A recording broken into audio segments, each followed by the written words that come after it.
안녕하세요.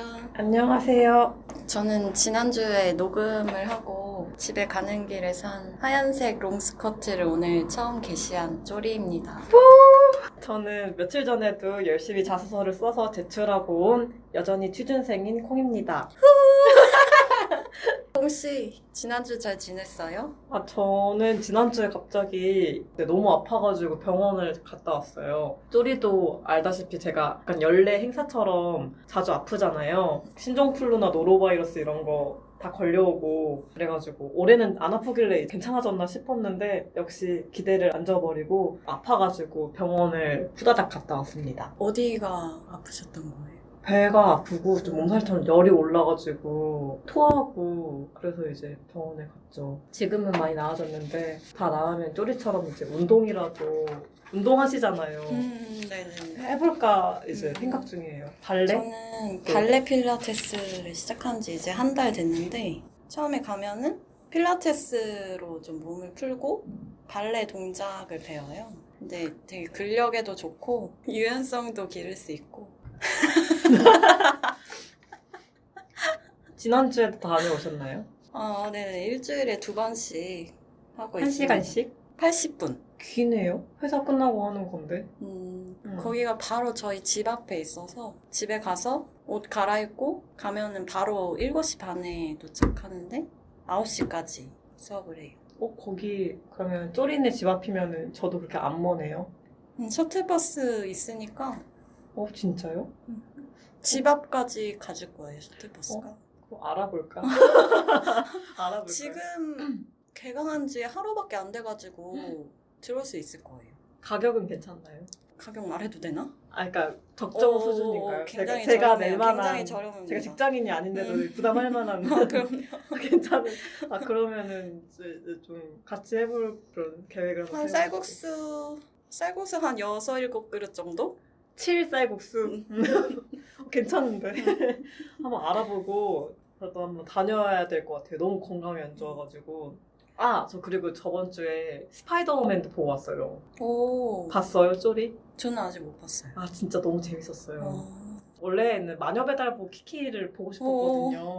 근데 집 주변에 상영하는 데가 없는 거예요. 그래가지고 딴 거 뭐 하나 이제 찾아보는데 마침 스파이더맨 개봉했다고 해가지고 당장 보러 갔었어요. 홍 씨가 영화를 되게 자주 보는데 이렇게 재밌다고 추천하는 영화는 별로 없거든요. 근데 스파이더맨 진짜 재밌나 봐요. 근데 저 웬만하면 마블 재밌게 보니까 제가 또 CGV VIP잖아요. 네. 영화 동무이시죠? 네. 그래가지고 재밌게 보고 그리고 또 스파이더맨 보시는 분들 쿠키 영상이 있거든요. 오. 굉장히 느지막이 다 끝날 때쯤 2개가 나오니까 보러 가시는 분들은 꼭 앉아서 다 보고 나오시면 좋을 것 같아요. 그러면 이제 본격적으로 오늘 이야기하기 전에 저희 메일 주소를 알려드릴게요. 방송을 듣고 하고 싶은 이야기나 후기 그리고 같이 다루고 싶은 소재가 있으시면 90kids@naver.com으로 보내주세요. 숫자 90kids@naver.com입니다. 여러분들의 이야기 기다릴게요. 오늘 저희가 다룰 이야기는 대학 일기 전공편입니다. 저희 둘 다 문과지만 전공이 서로 달라서 같이 얘기해보면 재밌을 것 같아요. 우선 콩 씨부터 무슨 전공이었는지 소개해볼까요? 저는 국어국문학과를 나왔어요. 국문과는 어느 학교든 다 있는 보편적인 느낌의 전공이잖아요. 실제로 이제 전공을 선택하고 수업을 들어보니까 상상했던 거랑 상당히 다르더라고요. 일단 크게는 고전, 현대, 어문 이렇게 3파트가 존재하고 고전은 관동별곡 아시죠?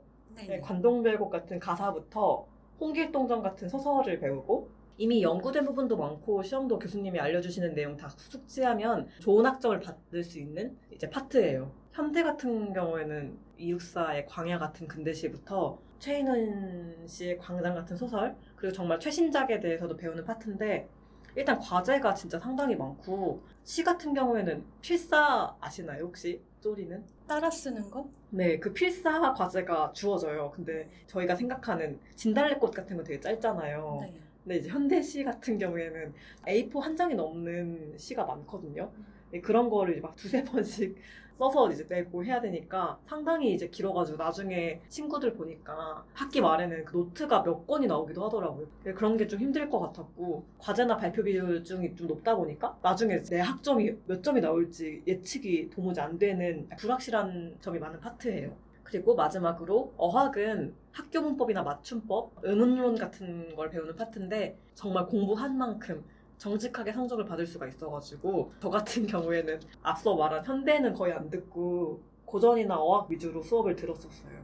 쪼이는 어떤 전공을 선택했나요? 저는 경제학부였는데 경제학은 그냥 한 줄로 정리를 하면은 한정된 자원을 이용해서 최선의 선택을 찾는 학문입니다. 처음에 우선은 경제학 원론을 배우고 2학년 때 미시경제학, 거시경제학을 배워요. 근데 미시경제학은 거의 좀 그래프를 그리고 수학 문제를 푸는 그런 과목이고 모르겠어. 본인 전공에 대해서 좀 확실하게 생각을 하시나요? 모르겠어. 너무 오래돼서? 그리고 경제학에서 조금 심화로 들어가면은 뭐 금융, 노동, 도시, 게임 이론 게임 이론이 이런 한 심화 과목에 전공들이 있습니다. 있나요?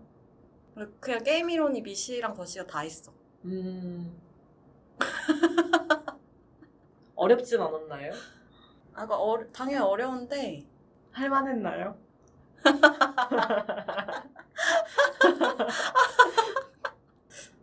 어렵죠.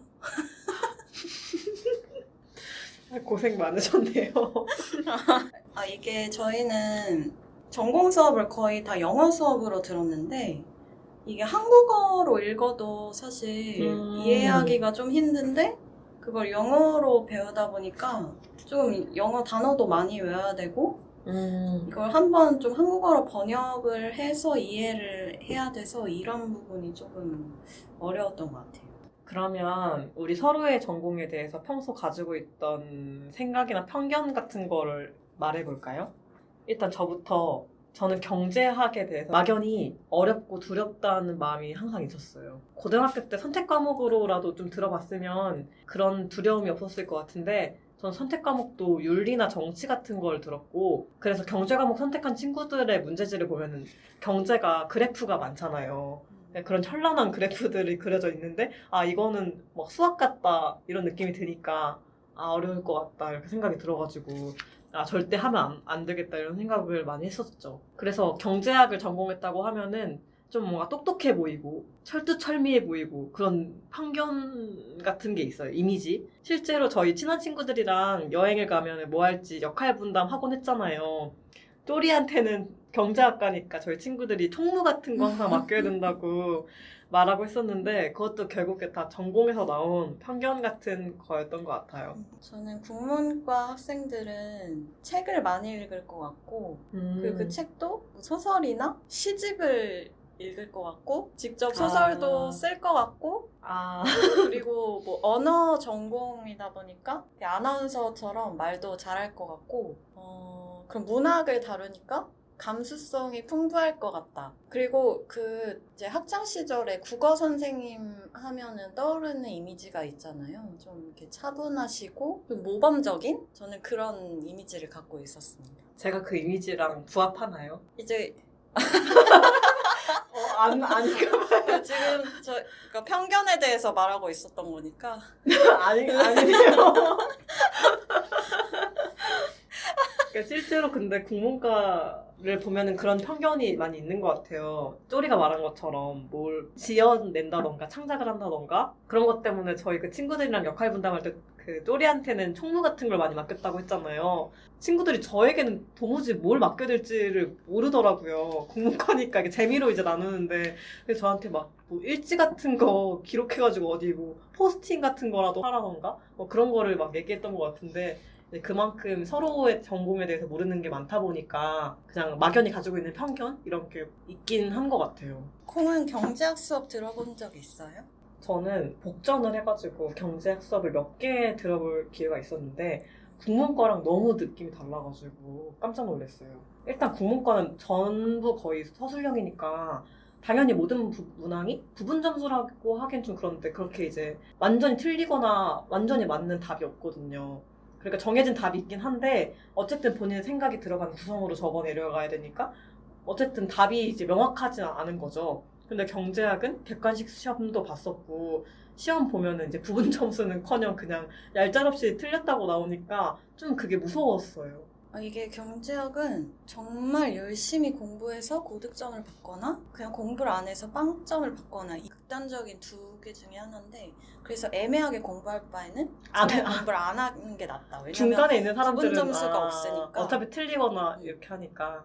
그 풀이 과정은 뭐 거의 채점을 할 수 있는 그런 게 없고 딱 답을 내서 답을 적어야 하기 때문에 그런 게 조금 어려울 순 있었을 것 같아요. 왜냐면은 국문과 수업은 이제 글을 써서 뭐 부분 점수를 받을 수 있고 근데 만약에 공부를 전혀 안 하고 그냥 백지 상태로 들어가도 시험을 볼 수는 있나요? 근데 이게 결국엔 교수님이 다 말씀하신 부분을 이제 본인 화해가지고 쓰는 거기 때문에 아무런 내용 없는 뭐 동어 방법을 계속 하게 되니까 그럼 성적은 안 나오겠죠? 본인 손만 고생하고. 근데 약간 그런 점의 차이가 있는 게 방금 쪼리가 아예 공부를 정말 많이 해서 좋은 점수를 받거나 아예 안 해서 그냥 안 받거나 하는 경우가 많다고. 중간이 막 비잖아요. 그러니까 중간으로 공부하는 친구들이. 저희는 중간으로 공부한 친구들이 제일 많았어요. 성적도 중간이 제일 많고 B뿔이나 C뿔에 다 포진돼 있고 어찌 보면은 다 그냥 수업이 이거를 답을 막 정확히 마킹하는 게 아니라 내 생각을 쓰는 거다 보니까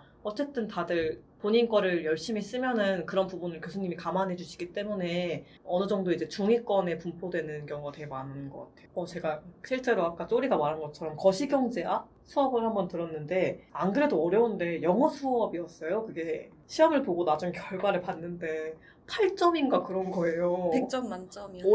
40점 만점에. 근데 인생에서 제가 시험을 진짜 많이 봤는데 이렇게 8점을 받은 게 정말 처음이었거든요. 그래서 완전 멘붕이었는데 평균 점수가 13점인가 그러더라고요. 그래서 여기는 되게 다르구나 우리랑 놀랐던 것 같아요. 여러모로. 공부를 되게 많이 하고 갔는데 점수가 낮게 나왔던가요? 그게 저희가 좀 난감한 게 복전이다 보니까 이제 원래 경제학을 하던 친구들이랑 이제 커리큘럼 같은 것도 완전히 다르고 그러니까 저희는 아무것도 모르는 상태에서 거기 내던져진 거기 때문에 교수님 말씀을 들어도 이제 무슨 말인지 모르겠고 이 제목은 기초 거시경제였는데 교수님이 하고 싶으신 내용 책이랑 무관하게 그냥 프린트해서 이제 하시고 이러니까 내용도 이해가 안 되고 그 경제학과 친구들은 자기들끼리 이제 선배들도 있고 하니까 이런 어려움 같은 걸 공유를 했었던 것 같은데 저희는 무슨 낙동강 오리알처럼 저희끼리 다 뒷줄에 앉아가지고 모르는 표정으로 수업을 듣고 8점을 받았죠. 제 옆자리 친구는 11점을 받았는데 그게 진짜 부러웠어요. 두 자리 수를 받는 게. 네. 쪼리는 국문과 수업 들어본 적 있어요? 저는 1학년 때 교양 과목으로 한 번 들은 적이 있는데 제가 원래는 중고등학교 때 국어 과목을 제일 좋아했었거든요. 그래서 저도 국문과나 국어 교육과로 갈 줄 알았는데 근데 막상 대학교 입학할 때는 경제학을 선택하게 돼서 그래서 교양 과목으로 이제 국문과 수업을 꼭 한번 들어보고 싶었어요. 그때 배운 거는 기억이 안 나. 너무 오래돼서 교양이니까. 과목은 이름이 뭐였나요? 기억이 안 나. 과목 이름이? 그 느낌, 그러면 수업 들었던 그런. 맞아. 근데 저도 그 꽁씨랑 마찬가지로 저희 전공 수업을 들을 때랑은 또 전혀 다른 느낌이었던 게 조금 서술형이 많아서 그런 게 좀 어려웠나요? 이게 시험을 볼 때 그냥 공부를 안 하고 들어가도 맞아요. 문제를 풀 수가 있더라고요. 맞아요. 1학년 때는 사실 그렇게 많이 공부를 안 했어가지고 제가 이제 교양 수업은 특히나 안 하고 들어갔는데 공부를 안 하고 봤는데 그래도 열심히 공부한 전공보다 학점이 높게 나왔었어요. 그래서 국문과 수업은 이런 거구나. 약간 국문과는 안 해도 어느 정도 성적을 받을 수는 있는데 거기 탑을 가기가 되게 어려워요. A뿔이라던가 그런 거를 받기가 변별력을 가르기가 힘들 것 같아요. 뭐 교수님도 맞아요. 채점을 할 때 좀 힘드시지 않을까. 근데 사실 교수님도 힘드실 것 같긴 한데 저희가 일단 납득이 잘 안 되는 게 있죠. 내가 왜 이 점수지? 그러면 교수님이 넌 이 점수야 라고 하면은 자기 할 말이 기준을 없죠. 설명을 해주시나요? 안 해주시죠. 네, 이 얘기도 나중에 뒤에 얘기를 많이 해볼게요. 네. 그러면 쪼리는 경제학과는 왜 선택하게 됐어요? 처음에? 저는 일단 수능 점수가 나오고 응. 그 점수에 맞춰서 대학을 선택을 하고 응. 또 사실 과도 점수에 맞춰서 이제 가게 되잖아요. 근데 솔직히 다들 그렇게 하는 것 같아요. 고3 때나 이럴 때는 수능만 준비하기 바쁜데 정말 막 특수과 뭐 그런 과가 아니고서야 다들 전공에서 뭐 배우는지도 모르고 그냥 점수 맞춰서 넣게 되는 게 있는 것 같아요. 근데 저는 부모님하고 얘기를 했었는데 응. 그때는 이제 상경 계열이 취업이 잘 되니까 그쪽으로 가는 게 좋겠다 해서 제가 그 지원할 그 대학교 홈페이지에 들어가서 어떤 과목들을 배우나 그때 찾아봤어요. 그래서 경영학과 아니면 경제학과를 가려고 했는데 그 경제학에서 배우는 과목들이 저는 조금 더 끌리더라고요. 그리고 고등학교 때 경제학을 배웠었는데 그때도 되게 재밌게 배웠던 기억이 있었고 그리고 이게 상경계열 안에서 경영학이랑 경제학 차이는 이게 경제학이 조금 더 학문에 가깝고 경영은 뭐 이제 기업을 뭐 어떻게 경영하고 기업이 어떻게 이제 구성돼 있고 이런 것들을 배우는 거라서 저는 조금 학문적인 공부를 하고 싶어서 경제학을 선택하게 됐어요. 그리고 제가 이제 대학교 입학하기 전에 전공 선택할 때 경제학과를 들어가면 뭐 이렇게 배우지 않을까 했던 게 실제로 배우니까 그게 맞기도 했어요.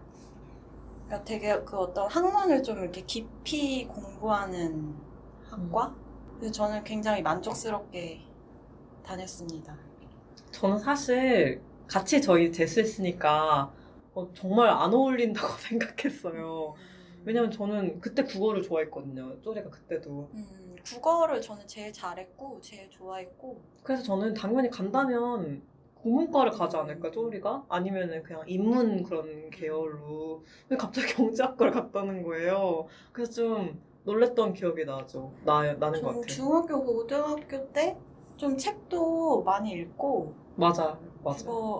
국어를 좋아해서 당연히 국어 쪽 전공을 할 줄 알았는데 또 이게 또 막상 선택할 때는 경제학을 어떻게 급 선택을 하게 돼서 전공을 했는데 지금은 제 경제학이 저한테 제일 잘 맞는 전공이었을 것 같아요. 제가 국문과를 갈 줄 오히려 상상을 못 해가지고. 콩 씨는 그러면 중고등학교 때 음. 뭐 어떤 과로 진학을 하고 싶었어요? 저는 그런 게 하나도 없었어요. 그냥 그땐 솔직히 근데 그런 거 있잖아요. 어느 대학에 가고 싶다는 건 있는데 막 어느 과를 확실히 가고 싶다 이런 거는 진짜 없었던 것 같아요. 저 같은 경우에는 대학 자체도 인문 계열로 들어간 거여가지고 처음부터 국문과를 생각하고 전공을 결정하게 된 건 아니었어요. 그러니까 계열로 이제 입학을 해서 1학년 때 받은 성적으로 순차적으로 전공을 결정할 권한이 부여되는 시스템이었거든요. 그래서 전 처음에는 중문과나 영문과를 가고 싶었어요. 근데 이제 먼저 간 선배들 말을 들어보니까 중문과에는 중국에서 좀 오래 살다 오거나 중국어를 진짜 네이티브처럼 하는 친구들이 너무 많다고 하더라고요. 또리도 알잖아요. 제가 중국어 기본 성조도 잘 못하니까 진짜 여기 가면은 진짜 울면서 대학을 다니겠다. 그 느낌이 너무 강렬하게 와가지고 여기 가면 안 되겠다 이렇게 생각이 들었고 사실은 그거랑 별개로 중문과가 성적 커트라인이 제일 높았거든요. 제가 거기 안 됐어요. 그래서 어차피 가고 싶어도 못 갔을 것 같긴 해요. 그리고 영문과는 그때 당시에 기준이 있었거든요. 토익을 950이 나온 성적표를 제출을 해야지 영문과에 갈 수가 있었어요. 근데 일단은 제가 영어를 잘 못하기도 하고 토익 시험 치기도 싫었고 1학년인데 당연히 쳐도 저 성적이 안 나오겠다 해가지고 포기를 진작에 했고 여기서 나중에 말 들어보니까 외국에서 살다 온 친구들이 좀 많고 영어를 이미 다 유창하게 할 수 있는 친구들이 많이 갔어가지고 갔으면 진짜 꽤나 고생 많이 하고 다녔을 것 같아요. 나머지도 전공이 진짜 많았는데 그 중에서는 국문과가 제일 이제 끌렸어요. 평소에 저도 이제 또리처럼 국어 과목을 제일 좋아하기도 했고 글 쓰는 거를 잘하기도 했고 좋아하는 편이라서 이제 나머지 전공 중에는 고민 없이 결정을 했죠. 근데 이제 1학년 때 제가 좀 잘 놀아가지고 재수강을 안 했으면 그러니까 국문과가 이제 중문과, 영문과, 국문과 순이었거든요. 그 순위가. 그래서 재수강 안 했으면은 커트라인 아슬아슬 해가지고 남는 전공에 이제 자동 배정 돼가지고 정말 팔자에 없는 한문학과라던가 뭐 이런 데 갔을 수도 있을 것 같아요. 생각하면 좀 아찔하네요. 국문과는 수업은 어떤 식으로 진행이 됐어요? 일단 국문과는 앞에 말한 것처럼 세 파트로 크게 나뉘어져가지고 거기마다 수업 방식이 달라졌어요. 뭐 예를 들면 고전은 교수님이 이제 앞에서 수업을 하시면 그 판서를 중심으로 공부를 하고 학기 말에는 팀플하면서 소논문 같은 거 하나 내고 중간 기말고사 다 보고 그리고 어학은 여기서 팀플이 이제 빠질 확률이 굉장히 높아지고 문학은 대신에 여기에 중간 기말고사를 보는 대신에 과제가 나갈 수도 있고 팀플을 진짜 3-4개씩 하기도 하고요 한 학기에. 그래서 저는 문학 수업이 너무 싫어가지고 현대문학 수업이 너무 싫어서 어학이나 고전 수업 위주로 거의 들었었던 것 같아요. 그리고 시험은 진짜 말 그대로 내가 아는 거를 다 토해내는 과정이에요. 다들 너무 경쟁적으로 시험지를 더 달라고 손을 들어가지고 팔이 아픈데도 아는 거를 진짜 몇 장씩 다 써놓고 나와야 되고 거의 그런 식이었어요. 그 전에는 이걸 몰랐을 때는 그냥 적당히 썼는데 안 되겠더라고요. 학점을 보니까. 정말 아는 걸 다 쓰고 나와야지 성적이 예상했던 대로 나올까 말까 할 정도라 가지고 진짜 최대한 손이 아프게 썼던 게 진짜 기억이 많이 남아요. 그래도 어학이나 고전은 배운 데서 충분히 이제 유추할 수 있는 문제들이 나오는데 현대문학 같은 경우에는 좀 상상하기 어려운 문제들이 나오기도 하고 시수업 같은 경우에는 배운 시를 통째로 다 써보라던가 현대시는 아까 말한 것처럼 분량이 한 장 넘어가는 게 되게 많거든요. 그런 거를 이제 백지에 써봐야 되는 시험도 있고 시에 빈칸을 뚫어놓고 그걸 채우라는 시험도 있었어요. 막 진짜 이게 페이크가 있는 게 시 보면은 빈칸에 그러니까 교수님이 뚫어놓은 빈칸에 아무것도 이제 없는 게 있는데 이제 페이크로 이제 빈칸을 만들어 두시고 여기다 진짜 뭘 쓰면은 틀리고 오히려 막 이런 식으로 진행이 되기도 했고 저는 근데 개인적으로 팀플이랑 발표가 진짜 무서웠는데 그러니까 국문과를 다니는 이상 이제 무조건 수업을 하나 들으면 거기에 팀플이나 발표가 무조건 한 번은 이상 있다고 생각해야 되는데 사실 근데 팀플을 하면서 과제를 만들고 이제 발표하는 것 자체는 어렵지 않았는데 진짜 문제는 발표 끝나고 질문 받는 게 진짜 무서웠어요. 국문과는 일단 성실하고 열이 있는 사람이 좀 많았고 또 교수님 중에서 이때 이제 질문하는 시간에 질문을 제대로 하는 거를 학습 태도 점수 같은 거로 이제 반영을 해가지고 매기는 분들이 있어가지고 다들 너무 치열하게 질문을 했거든요. 그러니까 아까 말한 것처럼 중위 점수인 사람들이 많으니까 여기서 이제 질문 점수 같은 걸 잘 따면은 성적 등급이 하나 올라갈 수 있는 거예요. 그러니까 다들 진짜 무슨 눈에 불을 켜고 그 질문을 하는데 근데 앞에서 그 질문들을 받고 있으면 약간 재판받는 느낌 같은 게 들곤 했어요. 잘못한 게 없는데 좀 추궁당하고 실제로 저희가 발표를 하고 있으면 앞에 있는 사람들이 원래 발표를 하는 사람을 보잖아요. 저희를 안 보고 다 저희 발표 주제와 관련된 논문을 인터넷으로 찾아보면서 질문거리를 만드는 걸 봤어요. 질문 리스트를 미리 집에서 짜와가지고 A4 용지에 뽑아오기도 하고 그러니까 이게 되게 곤란한 게 저희가 아무리 열심히 해도 거기 있는 50명이 찾는 논문들과 저희 과제를 비교하면서 저희가 허점을 메울 수가 없잖아요. 그리고 아직 학부생이기도 하고 그러니까 너무 무리한 질문을 하시기도 하고 그 질문하시는 분들이 한 번은 제일 기억에 남는 게 저희 소논문 레포트 제목이 뭐 어떤 시가에 나타난 변화 양상 뭐 이런 거라고 치면은 여기에 변화라는 단어가 들어가잖아요.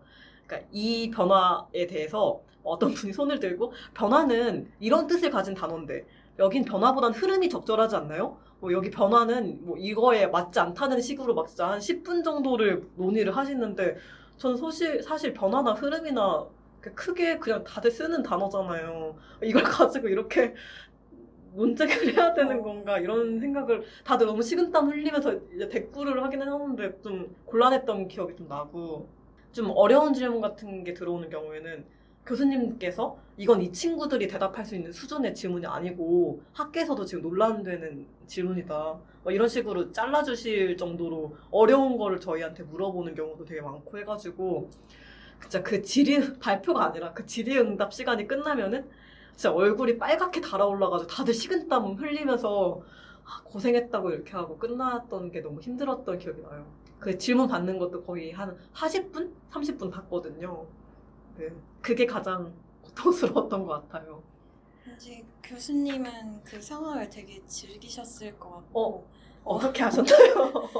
그 그림을 위해서 질문을 해야 태도 점수를 주겠다 이렇게 설계를 하시지 않았을까 그런 생각이 드네요. 교수님이 굉장히 저희를 뿌듯하게 웃으시면서 지켜보시는 기억이 나네요. 정말 그걸 대본처럼 써오는 친구들도 있었어요. 그러니까 질문이 보통 짧지 않고 A4 한 3분의 1 정도 들어가는 게 한 질문이기도 했어요. 그러니까 질문 들어도 너무 기니까 이거 뭘 물어보는지 모르는 질문도 되게 많고 앞에서 어쨌든 뭘 대답을 해야 되니까 무슨 대답을 하긴 하는데 내가 무슨 대답을 하는지도 잘 모르겠고 좀 곤란했던 기억이 진짜 많이 나요. 근데 뭐 이것 때문에 많이 말하는 능력도 뭐 성장했고 좋은 점도 있긴 한데 어려웠죠 진짜. 쪼리는 뭐 수업 어떤 식으로 진행됐어요? 경제학과는? 저희는 다른 전공에 비해서 팀플이나 과제는 조금 적은 편이고 주로 교수님이 이제 앞에 서서 칠판에 뭐 이렇게 이론 강의를 해주시면 저희가 이제 노트 필기를 해서 주로 이제 시험을 보는 그런 식으로 진행이 됐는데 그래서 주로 시험 공부할 때는 혼자 도서관에 들어가서 이제 전공책 보고 노트 필기 보면서 이제 공부하는 게 주였던 것 같고 근데 이것도 교수님들마다 조금 개성이 있어서 정말 강의 위주로만 하시는 분이 있고 팀플을 꼭 시키시는 분들이 있고 그래서 이거는 나는 좀 이제 팀플로 점수를 받고 싶은 사람이 있고 아니면 팀플 발표 이런 걸 정말 싫어해서 혼자 공부해서 시험을 보는 걸 선호하는 사람이 있어서 주로 그 교수님을 따라서 그 이제 강의를 들었던 것 같고 쪼리는 어떤 걸 골랐나요? 팀플? 저는 조금 두루두루 골고루 골랐어요. 경제학과는 또 팀플이 어떻게 되는지 궁금하네요. 저희는 이제 뭐 문학을 가지고 얘기를 한다면 경제학과는 문제를 같이 푸나요? 이제 팀플은 이제 조를 짜서 뭐 이론을 공부를 해서 그걸 PPT로 만들어서 발표를 하고 좀 이제 교수님 대신 그 학생들한테 강의를 하는 그런 느낌의 주제가 있고 아니면 이제 배운 이론을 어떤 사회 현상에 접목을 시켜서 그런 걸 좀 해석하는 그런 팀플도 있고 그리고 저희도 뭐 토론식의 수업이 있었는데 이제 돌아가면서 한 사람이 어떤 주제를 정해 와서 그걸 발표를 하면 이제 학생들끼리 질문을 하고 그 이론에 대해서 토론하는 수업도 있는데 그렇게 이제 발표하는 사람을 공격하는 식의 그런 질문은 거의 안 했고 저희는 좀 이제 평화롭게 그냥 했던 것 같아요. 그 이론 자체도 좀 어렵고 하니까 거의 이제 합의하고 하는 것처럼 제 기억에 나는 게 제가 복전을 했잖아요. 그래서 근데 국문과 사람들은 복전을 진짜 많이 하거든요. 저처럼 국문과에서 이제 온 사람들이 경제학과 수업을 듣는 경우가 있었는데 진짜 국문과인 게 다 티가 나요. 그러니까 그런 발표할 때 이제 아무도 그 질문을 안 하는 그런 분위기 있잖아요. 약간 질문을 하면 안 될 것 같은 그런 분위기인데 해도 좀 쉬운 걸 물어본다던가 국문과 사람들이 너무 이 사람이 대답을 못할 것 같은 거를 질문을 하는 거예요. 이게 약간 버릇이 된 게 아닐까. 저 사람은 국문과다. 네, 확신했죠. 그러면 국문과는 전공 수업에서 좀 이렇게 학생들한테 질문을 많이 이렇게 장려하는 그런 분위기인가요? 애초에 이렇게 반영을 한다는 것 자체가 좀 그렇죠. 제일 웃겼던 게 이렇게 질문을 하면은 손에 들어야 질문을 이렇게 여기 골라서 시켜주거든요. 근데 제 친구가 저는 근데 거의 이제 많이 하지 않았어요. 별로 이런 걸 좋아하지 않아가지고 그게 한두 번만 하면은 이제 할당량이 채워진다고 생각해서 전 딱 한두 번 하고 안 했는데 제 옆에 있는 좀 친한 친구가 진짜 그 열의가 있는 친구였거든요. 학점을 잘 받고 싶다는. 매번 손을 진짜 열심히 드는데 손 드는 사람이 너무 많으니까 걔가 매번 손을 드는데 안 뽑히는 거예요. 헤르미온네. 헤르미온느네요. 그래가지고 나중에 보니까 그게 생각보다 큰 점수를 교수님이 주더라고요. 그 손 드는 거에. 근데 그 친구가 시험을 진짜 잘 봤는데 시험 못 본 친구보다 점수가 안 나온 거예요. 그러니까 그 손 든 그것 때문에. 근데 걔는 좀 슬픈 게 걔는 다 들었는데 이게 안 채택이 된 건데 좀 억울한 게 있더라고요. 그래서 좀 그런 게 마음 아팠고 거의 근데 그런 걸 많이 장려하는 것 같아요. 무조건 그러니까 일단은 수업이 뭐 1시간 반이라고 치면은 발표를 한 20분, 30분 하고 나머지 시간을 다 그 질의응답을 하기도 하고 이런 식으로 하니까 질의응답이 발표 시간보다 훨씬 길거든요. 결국에는 과 분위기가 질문을 장려하는 거긴 하죠. 저희도 교수님들이 이제 강의를 하고 항상 마지막쯤에는 질문 있으면 질문해보라고 하는데 아무도 질문하지 않아요. 저희는 질문 진짜 많이 했어요, 그것도. 심지어 막 찾아가고 교수님한테. 근데 저는 기억에 남는 게 원래 교수님 찾아가면은 교수님들 되게 좋아하시지 않나요? 네, 아닌가? 좋아하시고 반가워하시죠. 근데 저희가 막 자주 찾아간 것도 아니에요. 그러니까 한 번 찾아갔어요. 너무 모르겠어가지고 교수님한테 막 문 두드리고 찾아뵀는데 나중에 다음 시간부터 찾아오지 말라는 거예요.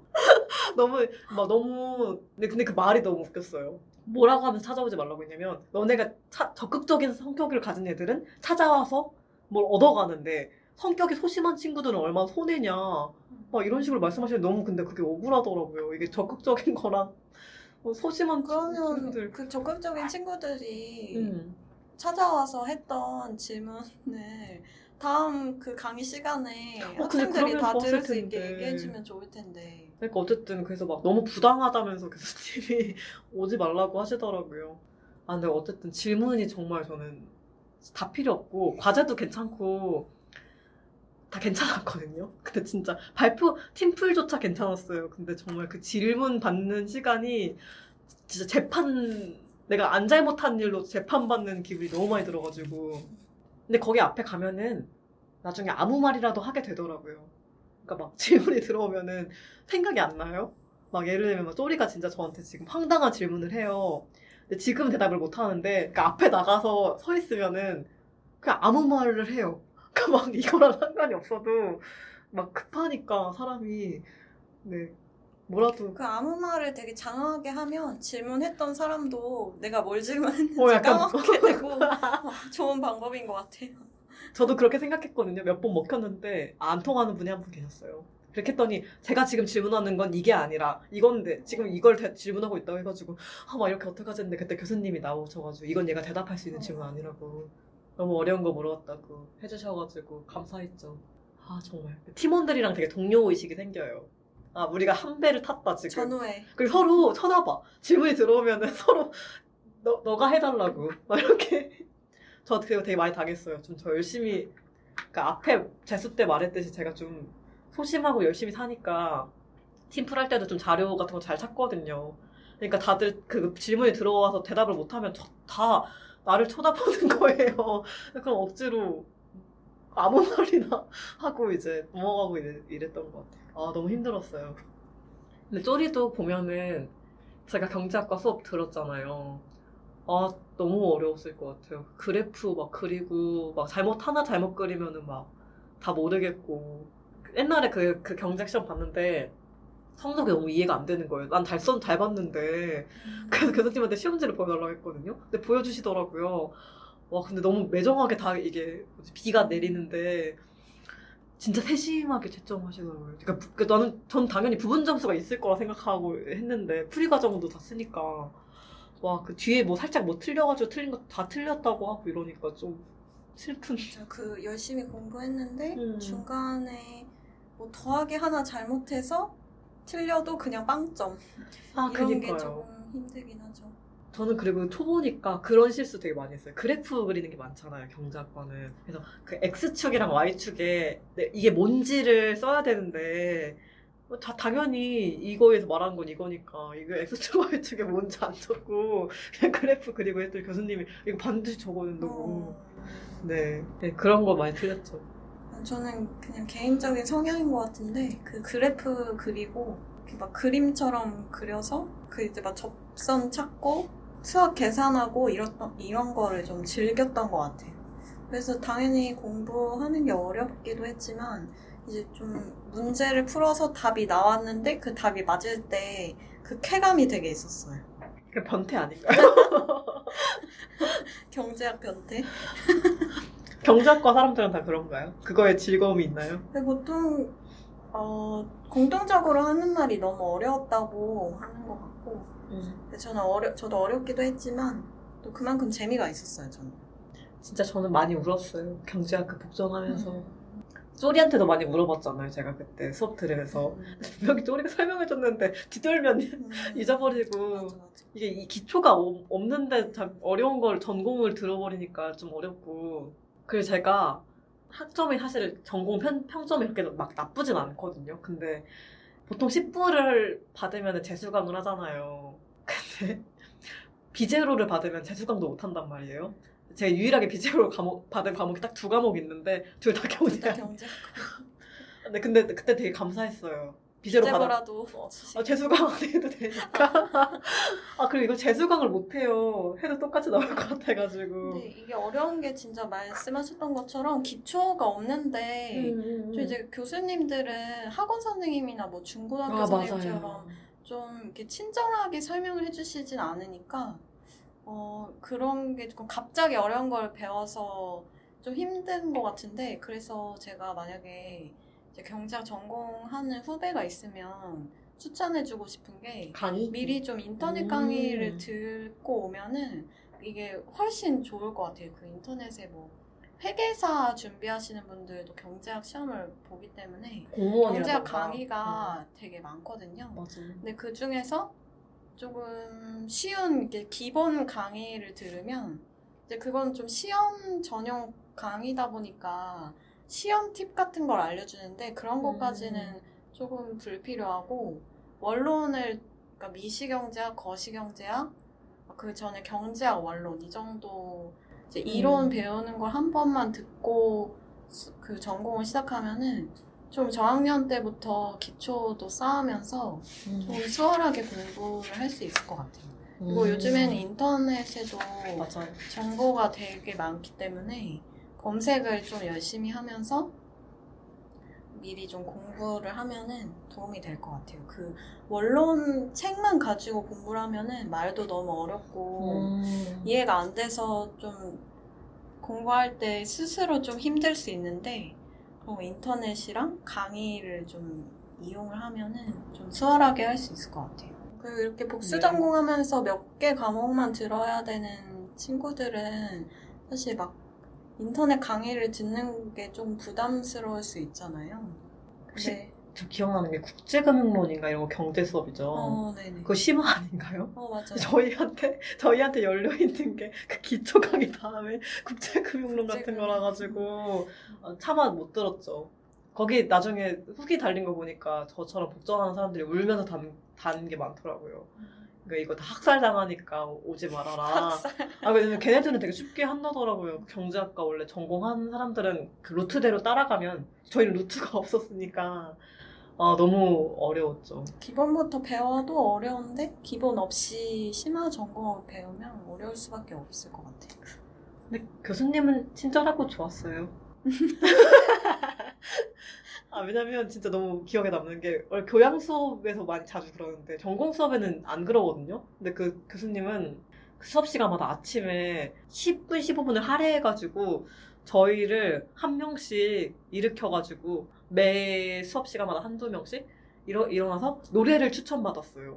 뭐 예를 들면 쪼리 뭐 너 나와가지고 너가 듣고 싶은 노래 말하고 이유를 말해. 그래서 막 저는 뭐 예를 들면 뭐 버즈 노래를 듣고 싶습니다 이러면은 뭐 이 노래 틀어주고 교수님이 영상으로 큰 걸로 틀어주면서 같이 감상하고 너무 경제학이랑 상관없는데 그거를 되게 오래 하셨어요. 학기 내내. 좀 특이한 교수님. 그래서 저는 되게 교수님 좋다고 생각했죠. 그 교수님이 이제 8점 주신 교수님인데 8점 받은 교수님인데 네. 이제 공부하면서 어려웠던 점이 있었어요? 저는 어려웠던 점이 일단 한 만큼 성적이 안 나올 수 있다는 게 제일 어려웠어요.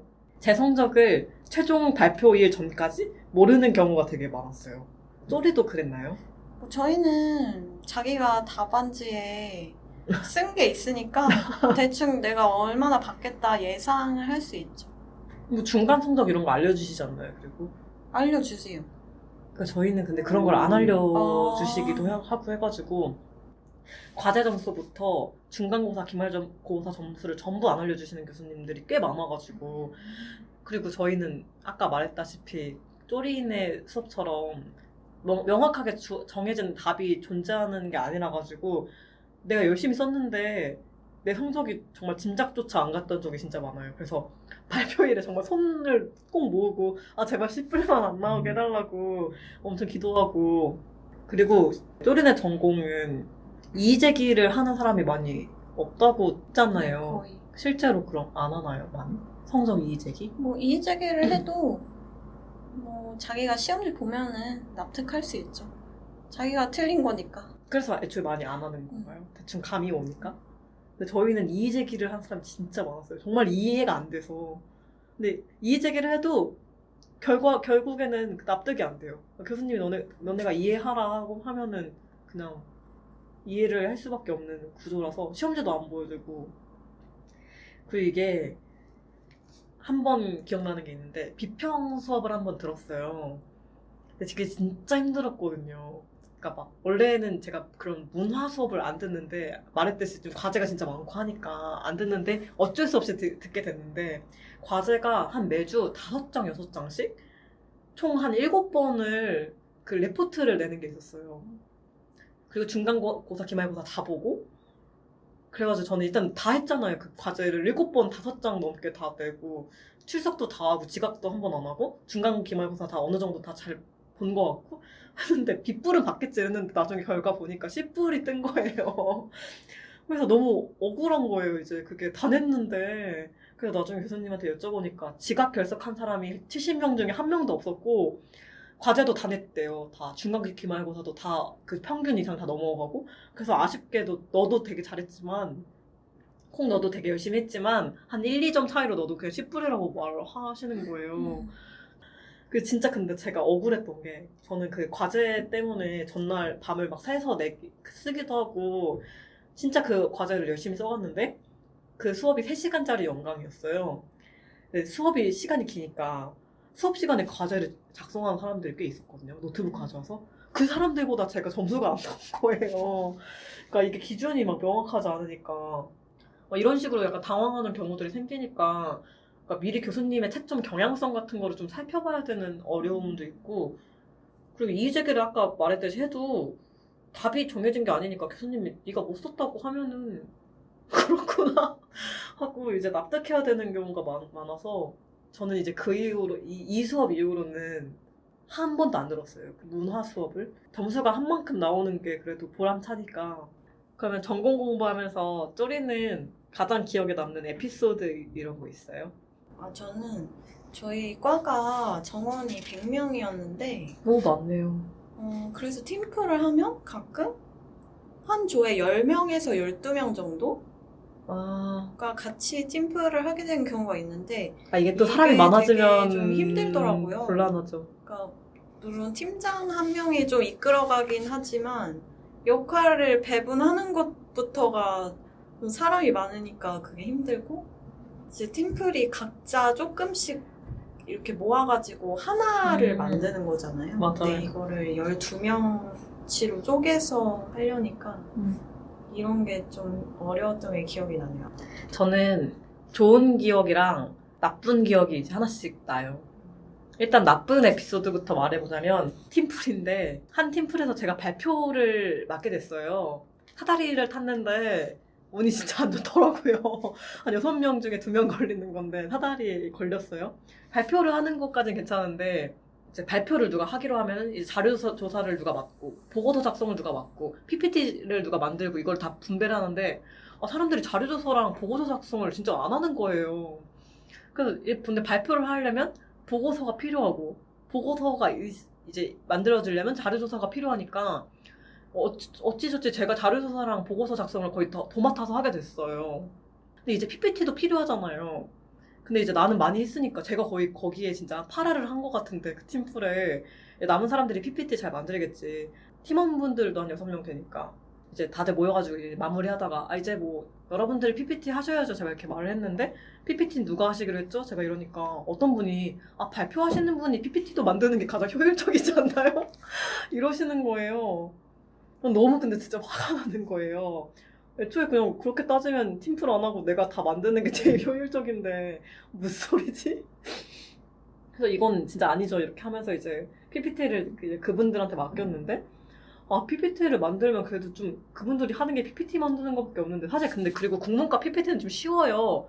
그러니까 시 같은 것만 이게 붓붓해서 넣으면 되거든요. 그 고전스러운 그런 템플릿에 그냥 그 시를 채워 넣으면 돼요. 그냥 막 뭐 따로 막 경영학과처럼 막 이렇게 현란한 효과 줄 필요도 없고 그냥 넣기만 하면 되는데 나중에 켜보니까 글자 크기 조절도 안 해갖고 만든 거예요. 그러니까 막 PPT 밖으로 막 글자 다 삐져나와 있고 너무 화가 나는 거예요. 그래서 일단 저는 이제 발표를 해야 되니까 제 파트는 확인하고 고쳤어요. 이제 발표자분 한 분 더 계시니까 그분이 열어보고 고치겠지. 근데 그것도 좀 실수였죠. 그분 것도 제가 그냥 한 번에 고칠 걸. 근데 이제 발표를 이제 하는데 제가 이제 끝내고 다른 발표자분한테 넘어갔는데 그 발표자분이 안 열어보셨나 봐요. 본인 PPT 파일을 연습하면서 PPT가 다 깨져 있는 거예요. 다 아까 처음에 제가 열어본 것처럼. 이게 진짜 성의가 없어 보이잖아요. 그 막 진짜 저퀄 PPT인데 그것도 다 깨져 있으니까 진짜 저는 열심히 했는데 약간 그 부분들이 교수님이 보기에는 다른 학생들이나 되게 이 조는 성의 없이 준비한 조구나 이렇게 인식이 될 것 같아가지고 진짜 화가 났고 진짜 더 화가 났던 게 질의응답 시간 있다 했잖아요. 거기서 이제 열심히 안 한 분이 무슨 노트 같은 거를 챙겨와가지고 좀 필기를 하면서 세상 열정적인 것처럼 그 교수님 앞에서 그러니까 그럼 신용을 하는 거죠. 이제 막 질의응답을 받는 거예요. 다 태도 점수니까 그 교수님 다 보거든요. 사실 근데 발표 준비하면서 제가 제일 많이 공부를 하게 돼가지고 질문을 들어오면 다들 미어캣처럼 다 저를 쳐다보는 거예요. 그렇게 열정적인 척을 하면서도 질문이 들어오면 다들 이렇게 저를 쳐다보니까 결국에 제가 그 질의응답까지 거의 다 하고 제가 다 한 팀플이었죠. 진짜 최악이었어요. 그게 가장. 이럴 수 있구나. 근데 원래 다른 이제 국문과 친구들이랑 같이 팀플을 하면 보통 다 열심히 하는 사람들이 많아가지고 더 열심히 해서 진짜 더 이게 좋은 게 나오는 경우가 많았지만 이런 적은 진짜 처음이었어요. 이때가 제일 최악이었고 다른 팀플들은 다 좋긴 했는데 이건 정말 못 이기지 않을까. 어떤 팀플이 와도. 좋은 기억은 좀 교수님들이 좀 따뜻한 교수님들이었다는 게 가장 좋은 기억인 것 같아요. 저희 전공은 조금 가족적인 분위기였어요.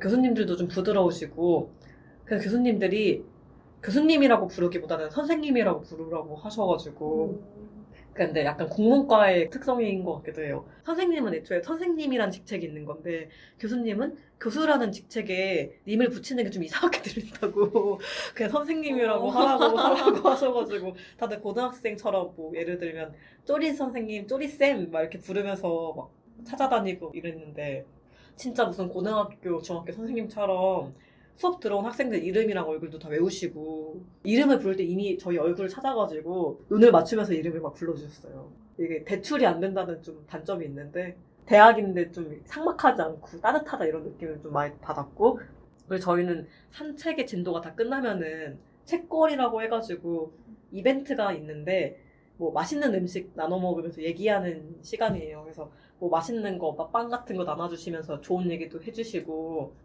좀 인원이 적은 수의 수업 같은 경우에는 학기 말에 다 같이 데리고 가가지고 막 맛있는 거 사주시면서 좋은 얘기도 해주시고 다른 전공은 그런 게 많이 없다고 들어가지고 되게 교수님들이 따뜻하시지 않았나 좋은 기억이었던 것 같아요. 쪼리는 기억에 남는 거 저는 있나요? 교수님 하니까 생각난 게 있는데 음. 저한테 계속 질문을 시키는 교수님이 한 분이 계셨어요. 근데 이게 어떻게 시작된 거냐면 좋은 기억인가요? 나쁜 제가- 기억인가요? 일단 약간 복합. 복합? 좋으면서 나빴어요. 이 교수님이 학점을 좀 잘 주는 교수님이었고 또 거시경제학 교수님이었는데 이제 이분 루트랑 음. 좀 나이가 지긋하시고 좀 강의 위주로 하시면서 학점 받기가 좀 힘든 B 교수님 루트가 있었어요. 근데 제가 그 A 교수님 수업을 듣고 나서 그 다음 학기에 수강 신청을 하는데 이게 이제 소문이 다 난 거죠. A 교수님이 학점을 잘 받고 수업도 훨씬 수월하다. 그래서 그 수강 신청 때도 진짜 난리잖아요. 그 전공 맞아요. 할 때. 근데 저는 조금 느린 편이어가지고 수강 신청을 잘 못했거든요. 그래서 A 교수님 거를 실패를 한 거예요. 그래서 제가 혹시나 하는 마음에 장문에 이메일을 보냈어요. 교수님 안녕하세요. 저는 1학년 때 교수님 어떤 수업을 들었던 누구입니다. 막 그때 교수님 수업을 들으면서 경제학에 흥미가 생겼고 래퍼세요? 너무 잘 가르쳐 주셔가지고 너무 막 좋았던 기억이 나는데 이번에 안타깝게 수강 신청을 못하게 돼서 진짜 유창하다. 수강 신청을 못하게 됐는데 정말 막 괜찮으시면 교수님 수업을 정말 꼭 듣고 싶다고 앞으로도 교수님 수업을 계속 듣고 싶은데 이 과목만큼은 정말 꼭 교수님 수업으로 들어가고 싶다. 이렇게 장문에 이메일을 보냈고 그 교수님 답은 근데 뭐 안타깝지만 다른 교수님 수업의 정원이 아직 남아있어서 이제 뭐 학생만 받아주기가 힘들다. 뭐 이런 일이 있었거든요. 그래서 그 학기가 또 지나고 다음 학기에 제가 A 교수님 수업을 이제 들어갔어요. 근데 그 교수님이 저를 이제 기억을 하신 거죠. 그래서 매번 수업마다 끝날 때 2명 정도를 지목을 해서 질문을 하는데 저를 항상 시키셨어요. 근데 이제 저는 항상 교수님이 저를 지목을 해서 질문을 하게 시키니까 부럽스러워. 이게 뭐 그 질문 뭐 수업 내용을 알아야 질문을 할 수 있잖아요. 못 잡겠네요. 뭐 다른 수업에서는 그냥 멍 때리고 있다가 시험 기간 되면 좀 벼락치기 하는 스타일이었는데 이 교수님 수업은 내가 이제 마지막에 질문을 하나 해야 되니까 처음부터 끝까지 이렇게 집중하고 오늘 어떤 질문 할까 이렇게 메모해놓고 하면서 들어서 안 좋았던 점은 그 많은 학생들 앞에서 매번 그 질문을 해야 했던 게 안 좋았고 정원이 몇 근데 명이었나요? 저희가 100명이었는데 수업은 나눠서 들어서 한 50명? 뭐 한 70명 정도 됐어요. 70명, 70명? 근데 뭐 그 질문해야 되니까 수업을 열심히 들어서 그 성적 받는 데는 또 도움이 돼서 그리고 뭐 교수님하고도 그런 걸 좀 계기로 친하게 지낼 수 있었고 이런 건 또 좋았던 것 같아요. 뭔가 근데 질문하니까 생각난 건데 그 원래 교수님들이 원래 그 중고등학교 때도 그렇게 중고등학교 때는 이제 번호로 뭐 23번 뭐 질문해봐 오늘 23일이니까 뭐 3번 23번 33번 질문해봐 이렇게 하는데 이제 대학교 때는 출석부가 이제 있으니까 이름으로 이제 하잖아요. 번호는 없으니까. 쪼리는 이제 그런 거 많이 당첨돼봤나요? 이제 교수님이 랜덤으로 이제 고르잖아요. 출석부에서. 저는 조금 그런 거 잘 걸리는 편이었던 것 같아요. 이름이 그렇게 그러니까 이름이 좀 평범한 이름인데 좀 지목을 많이 하셨어요. 앞에 있나? 번호가? 저는 좀 앞쪽이었어요. 저는 이름이 진짜 평범하잖아요. 진짜 제 이름이 진짜 평범해가지고 성이랑 합쳐도 평범해서 막 친구들 중에 저랑 똑같은 이름의 친구를 가진 애들이 막 몇 명씩 있고 했거든요. 그러니까 한 번도 그 걸린 적이 없어요. 그러니까 그런 거에 랜덤으로 하는 거예요. 저는 항상 안심하고 있었어요. 저를 절대 고르지 않겠다. 오히려 한 번은 그런 것만 막 질문 받은 적 있어요. 저희 그 같은 과에 저랑 동명이인 언니가 있었거든요. 진짜 성까지 똑같았어요. 출석을 부르다 교수님이 근데 콩은 무슨 몇 학번에 또 다른 콩 있는 거 알고 있나? 막 이래가지고 네? 이러니까 교수님이 그 콩 씨는 공부 진짜 잘하는데 콩도 공부를 잘해야 될 텐데 막 이런 식으로 얘기해가지고 엄청 민망했는데 그래서 그 언니랑 엄청 친해지고 싶어가지고 그거 계기로 해가지고 친해지고 이런 적도 있었어요. 교수님이 말해줘가지고. 저 보통 이 출석부 보고 이름 하나 골라서 시키는 경우에는 이름이 조금 특이하거나. 예쁘거나 눈길이 가는 이름을 고르는데 저는 그런 이름이 아닌데도 지목을 항상 당했었던 것 같아요. 저는 진짜 한 번도. 그래서 네. 저 아까 홍 씨가 그런 토론 수업을 많이 해가지고 앞에서 아무 말이나 하는 걸 좀 아. 키울 수 있다고 했는데 저도 이렇게 좀 쪼리도 지목받는 경우가 많아서 저도 아무 말이나 하는 그 능력을 그때 좀 키웠던 것 같아요. 그냥 아무 말이나 하는 거죠 뭐. 그래, 근데 그게 갑자기 시키면 더 긴장되잖아요. 막 두근거리고. 그러니까 저처럼 아예 앞에서 그래 나는 아무 질문이나 다 받을 준비가 돼 있다. 이런 거면 오히려 편한데 막 갑자기 이렇게 물어보면 놀랄 것 같아요. 그리고 제가 지금은 직장을 다니는데 정말 저희 회사가 회식을 안 하는데 어쩌다 한번 회식을 해요. 그러면 매번 건배사를 너가 해? 해보라고 지목을 당해요. 한 번만 지금도. 해주면 안 돼요? 나 그런 거 해본 적이 없어. 그래서 정말 취준생에게 저는 힘이 되는 건배사를. 이게 또 수업 시간에 질문하는 거랑은 또 약간 차원이 다른 건배사 건데 어디 들은 거 있는데. 뭐 이대로 뭐 그런 거 영원히 막 이런 거. 내가 뭐라고 했는지 기억도 안 날 만큼 그냥 무난하고 아무 말이나 하는 게 제일 좋은 것 같아요. 뭔가 건배사 하는 거 상상 안 돼. 그런 거 안 좋아할 것 같은데 쪼리는 막내라 하나요? 근데 또 다른 부서 물어보면은 막내를 시키지도 않더라고요. 뭔가 이런 거 시키기 좋게 좋은 그거 느낌이. 약간 안 좋은 운이 있는 것 같아. 음. 그리고 저는 또 그 전공 에피소드 중에 하나가 저희가 시험 공부를 주로 이제 도서관에서 이렇게 하죠. 오랫동안 앉아가지고 하는데 문제를 풀어야 되는데 이게 어려우니까 뭐 한 문제 푸는데 대여섯 시간 정도 걸리기도 했어요. 그러니까 우선 이 문제 하나 풀기 위해서 말도 안 된다. 이론을 다 알아야 되니까 뭐 어. 이론 공부부터 해서 뭐 이렇게 뭐 해석하고 문제 풀고 그래서 대여섯 시간 만에 그 한 문제를 풀고 뭐 이랬던 게 기억이 나는데 이게 되게 그 오랫동안 앉아가지고 하는 거니까 막 그게 잘 안 되잖아요. 그 옆에는 막 동기들 있고 놀고 그래서 싶고. 그 동기들이랑 나가가지고 맨날 편의점에서 호빵 사 먹고 귀엽다. 가서 한꺼번에 사와도 되는데 호빵 사서 와서 호빵 먹고 또 이제 한 10분 있다가 나와서 음료수 사와서 밀키스 마시고 또 조금 있다가 나와가지고 이제 추우니까 따뜻한 걸로 다시 몸을 데펴야겠다 하면서 코코아 사다 마시고 주로 이 도서관에서 동기들이랑 같이 안 풀리는 문제 풀면서 호빵 이렇게 귀엽네요. 놀았던 그 기억이 되게 나네요. 저는 같이 저도 도서관에서 공부를 저는 근데 많이 하진 않고 집에서 많이 했는데 가끔 도서관에서 공부할 때는 이제 저희 친한 동기 동생이랑 같이 가끔 했는데 그 친구는 진짜 대단한 친구였어요. 공부 진짜 잘하고 학점이 정말 상상할 수 없는 학점이다. 거의 수석 정도로 높은데 저는 이제 약간 산만하잖아요.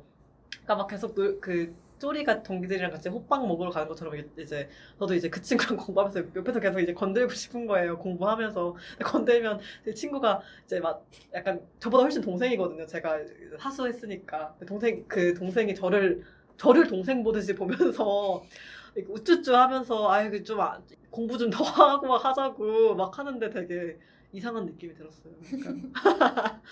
그래서 막 방해하지 말라고 그래가지고 장난처럼 해가지고 이제 공부 같이 하면 공부 안 되는 거 아니까 집에 가서 그냥 혼자 공부하고. 그리고 저는 이제 국문과라고 하면 처음에 쪼리가 책 많이 읽을 것 같고 그렇다고 했는데 진짜 책을 많이 안 읽어가지고 사실 고전은 그냥 읽었던 책을 다시 보는 거잖아요. 그러니까 사실은 뭐 그렇게 책을 많이 읽지도 않았고 그래서 막 졸업할 때 뭐 후배들이 무슨 책 읽었냐고 뭐 이런 거 물어보기도 했었던 것 같은데 그때 저랑 동기가 도무지 읽은 책이 기억이 안 나가지고 뭐 그 대답도 잘 못했던 것 같고 집에 책장에도 책이 거의 없어요. 홍계월전 정도? 홍계월전 아시나요? 그런 거밖에 없어요. 홍길동전 막 이런 거 열심히 했던 거 기억나고 그냥 국문과라고 다들 책을 많이 읽지 않는다는 것만 이제 알아주시면 좋을 것 같습니다. 저는 경제학을 전공하고 나서 조금 생각하는 게 바뀐 게 있는데, 경제학에서 처음에 들어가면 딱 배우는 개념은 기회비용이고, 이 기회비용 개념이 계속 이제 연관이 돼요. 근데 내가 어떤 선택을 했을 때 내가 이 선택을 안 했으면 할 수 있는 가장 나은 선택? 이게 기회비용이거든요. 그래서 그냥 일상생활에서도 뭐 이렇게 선택해야 되는 때가 있으면 그 기회비용을 내가 좀 자연스럽게 접목시켜서 선택을 하게 되는 것 같고, 만약에 뭐 제가 마음에 드는 옷이 있는데 그 옷이 조금 비싸다고 느껴져요. 그러면 그때 이제 생각을 하는 거죠. 아, 이걸 안 내가 사면 여기가 이 돈을 안 샀을 때 이 돈으로 뭘 할 수 있을까? 그걸 하는 게 만족스러울까? 내가 이 옷을 갖는 게 만족스러울까? 대부분은 저는 이 옷을 갖는 게 만족스럽기 때문에 옷을 사긴 하는데, 스트레스를 줄여주니까. 그죠. 뭐 이런 거 일상에서 사소한 그 상황들에서 저도 모르게 이런 경제학적인 생각을 하게 되는 것 같아요. 총무랑 아무리 생각해도 너무 잘 맞는 것 같은데 역할 배분을 잘했네요. 근데 총무는 또 좀 이렇게 알뜰하게 돈을 좀 이렇게 알뜰하게 써야 좀 친구들에게 좋지 않을까요? 근데 저희 친구들 중에 그런 거 할 수 있는 사람이 있나요? 다 전공이 너무 다 달라가지고. 근데 웃긴 게 같은 재수학원 나왔는데 왜 이렇게 다 전공이 다른지 모르겠어요. 같이 문과인데. 근데 저는 또 의외로 네. 여행 같은 걸 가거나 할 때 돈을 잘 써요? 예산을 그냥 생각을 안 하고 막 쓰는 편이에요. 그냥 그때 이걸 그래야 살까 나중에 말까 후회가 결정을 하지. 안 되니까. 이렇게 예산을 한정해놓고 쓰는 편은 아니라서. 근데 이거 아까 경제학 마인드랑 좀 다르지 않나요? 아니죠. 경제학은 그러니까 생각을 해야 되는 내가 건데. 돈을 쓸 때 그 상황에서 내가 이거를 쓸까 말까를 결정하는 거지. 아, 예산을 두고 거기서 막 이렇게 여기에 얼마, 뭐 교통비 얼마, 뭐 먹는 거 얼마 이렇게 나눠서 쓰는 또니까 성격은 아니기 회계도 때문에. 들었어야 되는데. 그래서 제가 하고 싶은 말은 저는 총무에 적합한 사람이 아닌 것 같아서 이제 경제학 전공했다고 총무를 잘한다는 거는 이제 완전 편견이거든요. 근데 우리 이건 좀 중에는 다른 제일 잘하지 분야라서. 않을까요? 저희 전공들이 우리 중엔 제일 잘할 것 같긴 한데. 네, 그렇습니다. 저는 또래는 그런 걸 기회비용 같은 걸 생각하는 걸 배웠다고 했는데 저는 뭔가 글을 쓰거나 말을 할 때 내가 이렇게 말하면 이런 식의 허점이 있구나, 뭐 이런 말을 불편하게 생각하는 사람도 있구나, 뭐 이런 거를 좀 많이 토론하면서 배웠던 것 같아요. 뭐 진짜 말 하나, 토시 하나가 되게 중요한 과목이라서 맞아. 제가 아까 말했듯이 그 변화라는 한 단어를 가지고도 10분 넘게 논의가 됐잖아요. 그러니까 그 친구들도 너무하긴 했던 것 같지만 어쨌든 그렇게 단어 하나 가지고도 서로 너무 의견이 다르고 받아들이는 뉘앙스가 달라지니까 그런 걸 신경을 써야겠다 이런 거를 좀 많이 깨달은 게 있어요. 실제로 어떤 팀플에서는 서로 이미 다 완성된 소논문인데 단어를 계속 서로 돌려가면서 바꾸고 이게 엄청 오래 걸렸던 적도 있었거든요. 그러니까 서로 이제 오해할 수 있는 부분 같은 게 있으니까 그런 단어를 좀 명백하게 이제 상정하는 그런 거, 오해를 줄일 수 있는 용어를 쓰는 거, 신중하게 얘기하는 방법. 네, 그런 거를 좀 많이 배운 것 같아요. 딴 것보다. 갑자기 든 생각인데 어떤 이런 학문을 이렇게 여러 명이서 좀 진지하게 토론하고 생각해볼 그런 시간이 평소에 없잖아요. 진짜 이제 대학교에서만 할 수 있는 일인 것 같아서 대학교는 되게 신비로운 공간인 것 같아요.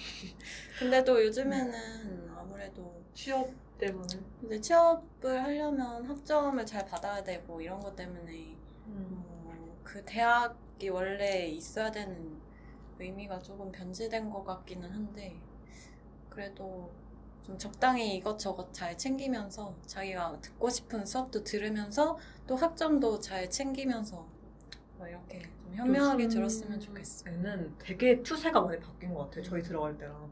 저희는 그래도 저희 1학년 때까지만 해도 이제 중간고사, 기말고사 기간 아닐 때는 도서관에 사람도 없고 이랬는데 요즘에는 그냥 평소에 가도 다들 공무원 준비라던가 뭐 각자 시험 준비도 진짜 많이 한다고 들었고 저희 과가 생각보다 인기가 많았거든요. 저희 과도 많이 내려갔대요. 더 실용적인 아이들이 더 커트라인 위로 올라가고, 그러니까 실용이 중요해지다 보니까 그런 것도 좀 슬픈 것 같기도 하고. 실제로 저희 막 무슨 졸업반 이럴 때 교수님들이 너네 막 복수 전공하는 것 열심히 하라고, 그게 더 중요할 수도 있을까 막 이런 말도 해주시고 이랬거든요. 근데 무슨 그런 것도 좀 슬펐어요. 막 교수님은 이거 전공하는 교수님인데 저희한테 막 복수 전공 신경 쓰라고 하고 이러니까. 네, 이게 좀 문과가 좀 소외되는 그런 느낌? 실제로 이걸 편집을 할 수도 있지만 저희 학교에 그런 게시물이 달렸었어요. 저희 학교, 이건 뭐 편집할 수 있지만 그 문과를 약간 조롱하는 현수막 같은 게 한 달린 그 기사를 나왔었거든요. 뭐 예를 들어서 뭐 1등급으로 들어갔는데 9급으로 나간다.